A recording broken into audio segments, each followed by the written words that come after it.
Contract वाली बहू। नरेश की माँ अपने बेटे से मिलने दिल्ली आ रही है। इस बात का पता चलते ही नरेश के दिल में हलचल मच जाती है। नरेश अपनी माँ के स्वागत की तैयारी में लग जाता है। साथ ही उसे डर भी सताने लगता है कि उसकी माँ कहीं अपनी पुरानी जिद पर फिर से बैठ ना जाए। हे भगवान, इस बार बचा लो, अगले साल पक्का माँ की जिद पूरी कर दूंगा। तभी दरवाजे की घंटी बजती है। नरेश दरवाजा खोलता है तो सामने अपने मकान मालिक को देखकर हैरान हो जाता है, क्योंकि उनके साथ एक सुंदर सी लड़की भी थी। अब नमस्ते अंकल, कुछ काम था, मुझे बुला लेते। आपने क्यों कष्ट किया? अरे नहीं नहीं, इसमें कष्ट कैसा, मैं तो बस तुम्हें रीना से मिलवाने आया था। आज से रीना तुम्हारे साथ इसी फ्लैट में रहेगी। अंकल, कोई लड़का फ्लैटमेट नहीं है? एक अनजान लड़की के साथ रहना मेरे लिए थोड़ा अजीब होगा। देखो नरेश, मैं तुम्हें पहले भी बता चुका हूँ कि इस फ्लैट में तुम्हें किसी ना किसी के साथ एडजस्ट करना ही होगा, या फिर तुम अकेले पूरे फ्लैट का किराया दे दो, मैं किसी को नहीं रखूंगा। नरेश अपने मकान मालिक की बात सुन के रीना के साथ रहने के लिए तैयार हो जाता है, पर अंदर ही अंदर उसे ये बात खाने लगती है कि वो अपनी माँ को क्या जवाब देगा जब उसकी माँ रीना के बारे में उसे पूछेगी। दिन बीतने लगते हैं। नरेश और रीना अच्छे दोस्त भी बन जाते हैं, पर अभी भी नरेश अपनी प्रॉब्लम का सॉल्यूशन नहीं ढूंढ पाता। एक दिन नरेश बहुत परेशान सा बैठा होता है। तभी रीना उसे पूछती है, क्या हुआ नरेश, तुम काफी परेशान लग रहे हो, सब ठीक तो है ना? हाँ सब ठीक है, बस एक छोटी सी प्रॉब्लम है। वो एक्चुअली 2 दिन बाद मेरी माँ मुझसे मिलने आ रही है। अरे तो इसमें प्रॉब्लम क्या है, ये तो खुशी की बात है। हाँ रीना, बट मेरी माँ एक जिद लेकर बैठ गई है कि मैं शादी कर लूँ, पर मैं अभी इस चीज़ के लिए तैयार नहीं हूँ। ऊपर से जब वो तुम्हें देखेगी तो 100 सवाल करेगी, क्या जवाब दूंगा? अरे इसमें कोई टेंशन वाली बात नहीं है, मेरे पास ना इस प्रॉब्लम का सोल्यूशन है, जिससे ना तुम्हें शादी करनी पड़ेगी और ना ही तुम्हारी माँ मेरे बारे में कुछ पूछेंगी। रीना की बात सुनकर नरेश सोच में डूब जाता है।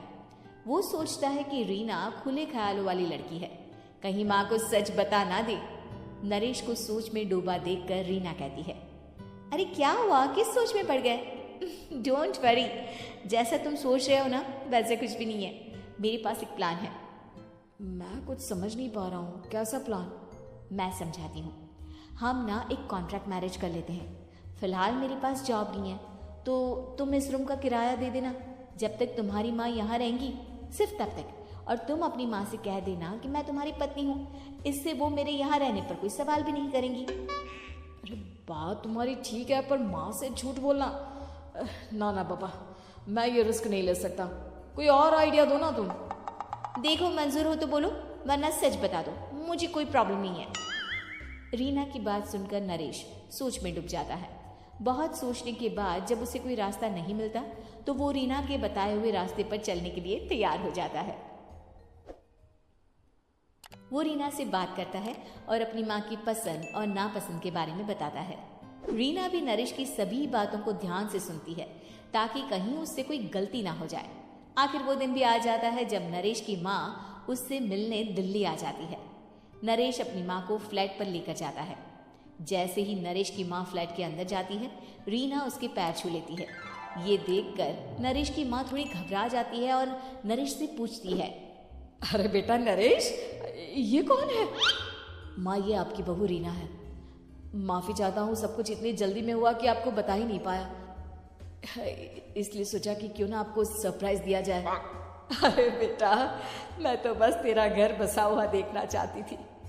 हाँ, बहुत अरमान थे अपनी इकलौती बेटी की शादी को लेकर, लेकिन कोई बात नहीं, शायद किस्मत को यही मंजूर होगा।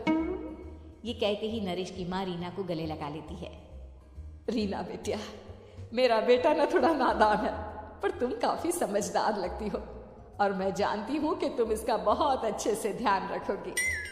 माँ, आप चिंता मत कीजिए, मैं सब संभालूंगी। नरेश की माँ अपने बहू और बेटे के साथ खुशी खुशी रहने लगती है।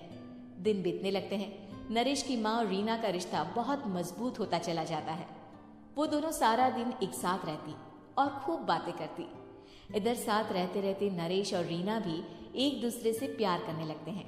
दोनों को इस बात का एहसास हो जाता है, फिर भी वो इस बात को छुपा कर ही रखते हैं। एक दिन नरेश की माँ और रीना शादी के बारे में बात करने लगते हैं। रीना बिटिया, ये तो नरेश ने मुझे बिना बताए शादी कर ली, वरना मैं तो अपनी इकलौती बेटी की शादी इतनी धूमधाम से करती कि सारी दुनिया देखती रह जाती। अच्छा माँ, आप ऐसा भी क्या करती नरेश और मेरी शादी में जो दुनिया देखती रह जाती? अरे बिटिया, एक माँ के अरमान तुम अभी नहीं समझोगी। मैं तो अपनी बहू को एक रानी की तरह लेकर आती और शादी भी बिल्कुल शाही अंदाज में करती, पर मेरे तो सारे अरमान ऐसे ही रह गए। खैर, मुझे तो अपने बेटे और बहू की खुशी चाहिए बस। ये कहते हुए नरेश की माँ की आंखों में आंसू आ जाते हैं। रीना भी ये सुनकर ख्यालों में खो जाती है, क्योंकि वो भी मन ही मन खुद को नरेश की पत्नी और उसकी माँ की बहू मानने लगी थी। शाम को जब नरेश ऑफिस से घर आता है तो रीना खुद को रोक नहीं पाती और नरेश के सामने उसकी माँ को अपने और नरेश के रिश्ते का सारा सच बता देती है। रीना की बात सुनकर नरेश की माँ दोनों से बहुत नाराज हो जाती है और घर वापस जाने की बात करने लगती है।